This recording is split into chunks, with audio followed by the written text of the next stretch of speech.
Welcome to Evolution on the Mic. I am your host, Ariana de la Cruz. And I'm your co-host, Antoine Dove.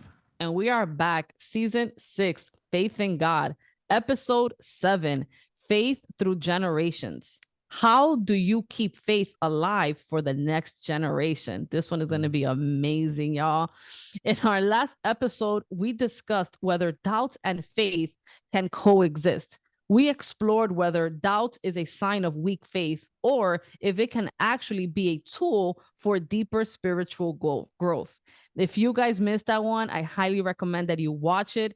It was an amazing episode filled with so many tips and tricks that you can do if you are in a place of questioning what you're doing, questioning God, having doubt, and how to overcome that so you don't feel that your faith is weak if you're doubting him. Right? Faith is just a tool. So definitely watch that one if you guys missed it. On today's episode, though, we would be discussing how to pass down strong faith from generation to generation and how to be a role model of unwavering faith for others around you. Okay. So, but before we get into all that, how are you, Antoine? How you've been? I'm well, man. Let's get this episode started. This is good stuff. Like generation stuff has got me excited because I'm thinking about my daughter who's coming up, right now, and the faith that I'm going through myself. So I'm pumped about this episode. But outside of that, I'm excited, Adi. I'm good. Life's good. Nothing to complain about. God's moving and shaking, and the way God moves and shakes, and I'm just glad and thankful to be alive. Yeah, I know you were mentioning to me before, like you were starting to like go to church and like you found like a different church and how that's impacting you. So it is.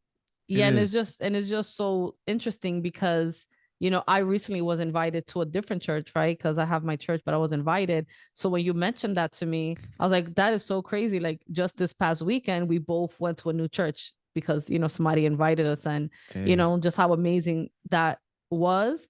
So I'm like, wow, how connected and like that I don't believe in coincidences, but I'm like how connected our lives are. Like we both got invited to church. It was a different church, and how it was like just this past Sunday. So I don't know, I think that God is definitely doing something in our lives, and it just makes me think of how that there's something with our friendship and our partnership in the podcast, and it's bigger than what we can think. I just feel like there's so many alignment in our lives. For sure. So I definitely like just wanted to mention that because I was like, wow, that's so crazy. There's like so many little things in our lives that it's like that you do or you listen to, and I was like, oh my God, I just listened to something similar. So I don't believe in coincidence. I'm like, that's for a reason. Like there's some alignment in our energies and in our lives, even though we're living separate lives, right? There's certain things that God is working through us. Sometimes it seems to be like in the same times. Yes, I agree. Totally agree. Yeah. No, but like, I'm definitely excited to get this episode going as well, talking about, how to pass on strong faith, from generation to generation. And I hope that, for anybody that's watching that maybe doesn't have strong faith and doesn't have a role model, I hope that this inspires you to be that one, for your family. And if you do have somebody that has inspired you, that has been a great role model of faith, this is just a reminder and a push to keep going because, people are watching you and people are looking to you for your strong, commitment in God so that they can build that for themselves over time. So, but, overall, Antoine, I'm doing great. And I love to hear it. And, life has been really, really, really, really good to me. And I must say that a lot of that had to do with the role models in my life that played a major role in how much they loved God and how much they, obeyed God and believed in God despite what they could see. And this brings me, personally to my life experience started when it comes to faith with my mother. So I know like early on in our seasons, maybe like season 1 or season 2, I brought this up briefly and I just want to expand on it now when I spoke about how my mom wasn't really a big churchgoer growing up. Like, I did grow up Catholic. And, my mom is still Catholic. I'm a Christian. And I remember my mom wasn't really going to church. She wasn't really reading the Bible. She wasn't really going to church. And I must have been maybe, how old was I? Maybe like 9 years old. I think like 9 years old. And we were living in an apartment, me and my brother, my mom and my stepdad. And church wasn't really a big part of our lives. It wasn't. So my brother, out of nowhere, I think he was like 16, he started or 14. Don't correct me if I'm wrong. Sorry, y'all. I don't really have the how old people were. But I think he was maybe like 14, and he started getting seizures, my brother, out of nowhere. And when you get a seizure, you tend to like freeze, and like you can like fall on your head, like you just don't know where you're at, and you can fall anywhere. If you're in the train, you can fall on the train tracks. If you're outside, you can fall, and like really injure yourself. And it was very scary because my brother will get seizures in his sleep, and I would sleep next to my brother a lot of the times, even though we had our own beds. My brother were very, very, very, very, very close, growing up. And I was like just stuck to my brother. He's my older brother. So, we used to sleep together a lot of the times, and it was scary because I'll wake up and I don't know what was going on, and he'll just be, shaking and like swallowing his tongue. And it was a very scary experience. And that happened for at least a year and a half of our lives, where every so often we didn't know when it was going to happen, and he was getting seizures. And he got on medications, the medications weren't working. We'll go to the doctor, he will get MRIs and CAT scans and all these things, and there was nothing to really pinpoint how to like get rid of that, how to cure that. And it would just keep happening. And my mother one day, I guess in the heat and the pain and agony of her son going through that, said a prayer to God.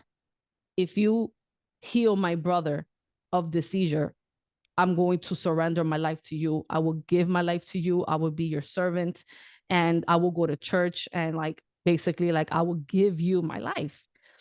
And since that prayer, when my mom said it, my brother never got another seizure. Stop. Never again? Never again. Wow. After that prayer, my brother did not suffer from one more seizure. Wow. When my mom committed herself to the church, she is part of the church. She goes to church like at least 2 to 3 times a week till this day, right? And I am 38 years old, and that started when I was like 11. Wow. And my mom has been the biggest role model, because I was very young when that, in what faith looks like, in how walking in God, how surrendering yourself to God. She modeled the way for me very subconsciously, because I couldn't see that until I got older, right? Because I was a little hot mess in my teen years, but my mom never wavered her faith despite the things that were going on that she didn't like or that she wanted to change. She stayed firm. It's like she committed herself when she said, this is what I'm going to do for you, God, if you do this for me. She surrendered it. Like, I'm leaving my son's life in your hands. Like, I want this cured. I want this healed. I rebuke this epilepsy that he has. And, in exchange for healing, I'm going to give you my heart. And did she do that?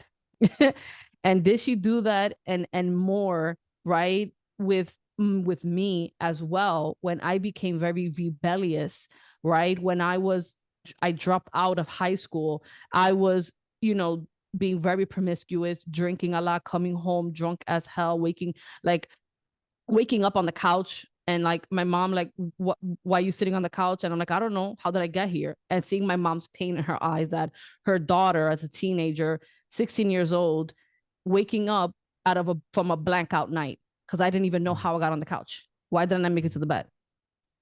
And my mom never wavered her faith in me that I could change. Back then I used to dress like a boy, and I would have men clothes on, men cologne on, men chains on, the Yankee fitteds and the jerseys, and I was just a boy. And my mom used to be embarrassed by it, like, and I know that she used to like tell me, like, she wants me to change, she wants me to just feminine, and I was very rebellious. Like, whatever my mom wanted me to do, I'll do the total opposite. I don't know why, like, just very hard-headed. And I gave my mom so much grief, and dropping out of high school, taking her through the headache of having to sign me out of school, and her not wanting to, because she'll tell me, I believe that you are capable. She told me, I believe you're capable of doing more than you're showing. You just apply yourself. I wasn't trying to hear that. But my mom stayed steadfast in her faith and in her prayers that I could change, right? And I truly believe that when I was like 19 years old and I started shifting my life, you know what I mean? And I went to college to get my GED, to get my associates, and I went on to get my bachelor's. Now I have my master's. But I remember in that journey, I started shifting little by little. And it came very natural to me to want to go back to school, want to get my degree in human services, and wanting to help, the humanity and be of service, right? That started from like when I was like in my late teens. And I couldn't see though that it was my mom, that my mom really was the one. Her prayers were doing this because I wasn't really there yet, myself and my spirituality and my connection with God. I feel like I've always had it, but it wasn't strong, right? Like I knew God was there and I did believe, but I wasn't in communion with him. I wasn't in communication. I wasn't in it really with him. And as I got older, my early 20s, and I started to find my way with God, I started reading books, self-help books, and I started to become more spiritual. I started looking for different churches, trying to find my way. And I started dressing feminine, right? When I landed my first job, I started dressing, professional. And I was dressing, in the slacks and the button-down shirts and in heels for work. I will come back home and still put on my jeans and my hoodies and my fitteds on. And it was like a slow progress of me becoming something different. And when I started knowing who God was for myself, right, I found my own church.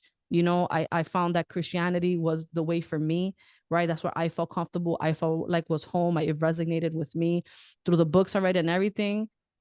I got to a place, maybe in my mid-20s, where I was like, wow, what if my mom didn't pray for me? What if my mom gave up and said, this is a lost cause? What if my mom stopped believing that I could be different? Would I have gotten a GED, associates, a bachelor, started dressing feminine, getting a good job in a hospital? All these things that I shifted, I started to just feel like God was communicating to me. Like I felt like a conviction in my heart that it's like your mom's prayers helped shift your life. Everything that I started becoming were the things that my mom would want of me, that she would tell me she would like to see of me, the things that she believed I could be. My mom always believed that I was smart and capable. My mom always said, you have a lot of, street smarts. Like you could figure life out. You were independent. Like, you're very savvy. Like I see how you move. Like, and you just figure things out. Like my mom always believed that I was capable of so much more at a very young age, and she would speak life into me, but I couldn't see it. But despite what my mom saw with my actions, she still believed that something could happen on the other side of that. And I'm just so grateful that my mom role modeled the way for me in so many situations, right? With my brother, with me, with family members. When she prays, like God be coming through. I always feel like my mom has just this straight connection with God, like straight line of communication. She talks, she's like, yeah, I got you, don't worry. And things just be happening. It's, you know what I mean? When I first started realizing that, I was like, oh damn, this is cool, but it's a little scary. Like, damn, I gotta be careful what I ask my mom for, because when I ask my mom for something, like things be coming through. And like, like she be really coming through with her prayers. And her love and trust and faith in God, maybe on a very subconscious level, because I can't say that I was very conscious of it, but in a very subconscious level, started impacting me and my belief of what God can do for me. When I was 18 years old, and when I dropped out of high school, I had an epiphany like a week later. Like, I don't want to be a bum, a loser. Like and God gave me a vision of, me helping people, me talking to people, me being an inspiration for people, and I was like, me, God, like I could do that. And it was like, yes, you can, because you didn't have that. And look what happened to you. You can be that for other people so they don't fall through the cracks like you did. And he put like this passion in me, right? And he gave me a vision for a nonprofit, and he gave me the name Mentors Way. And I was 18, 19 years old. And that feeling after I dropped out of high school, like I now that I'm thinking about it, I'm like, wow, my mom influenced all those moves. She influenced that energy of love, of God, of me finding my way. Mhm. Like, I'm just, wow, that's just hitting me right now. Talking about it, like my mom, probably said a prayer to God along the lines. I helped my daughter find her way because I was lost. I was broken. I was drinking every day, drunk, having sex with random people, waking up like, who the hell is this next to me? Don't know your name. And, dropping out of high school and stuff like that. Like, I just feel like, my mom said that prayer to help me find my way because a week after I dropped out, I had this epiphany, this vision of me being an inspiration to people, of me talking to people, me being of help to people in a way that impacts their mind.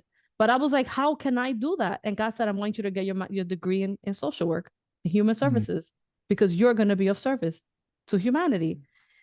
And since that moment, I've just been on this big journey of becoming that person that got put in my head, of that vision that he put, that I'm going to be on stages, that I'm going to speak, that I'm going to be motivational, that I'm going to be inspirational, that I'm going to help humanity and bring them closer to God and themselves and others. And I cannot say that I conjured that up, that was me. That was my mom. My mom played that vital role. And that shifted to me in my life, but it didn't happen right away. It took many, many, many years for me to find God for myself. God gave me the vision, but I was still a hot mess. I was still working through a lot of stuff. But my mom never gave up her prayers. My mom never gave up. My mom never gave up believing in me, believing that I could, believing that I would. When I moved to Florida, I remember talking about me wanting to buy a house. This was like many years ago, maybe like in 2016. And I didn't have a savings. I just had my money all in my checkings, and I didn't have much in there. And my mom believed in me so much that I could, buy a house and, have ownership and all of that, that she gave me the first $2,000 to deposit in a bank account. My mom banked with Bank of America. I only had Chase. She told me, open up Bank of America savings. I'm going to deposit the first $2,000 in that account. And I remember telling my mom, I'm going to double this. I'm going to triple this. I want to grow this money. And I did. I started like doing real estate and like renting apartments and making money. And every time I rented an apartment, I would make commission, and all that money I was putting in that savings. That same savings is now over 6 figures. And it's in the same Bank of America. It started with $2,000, and I've been able to 1,000x that money, and I'm so grateful.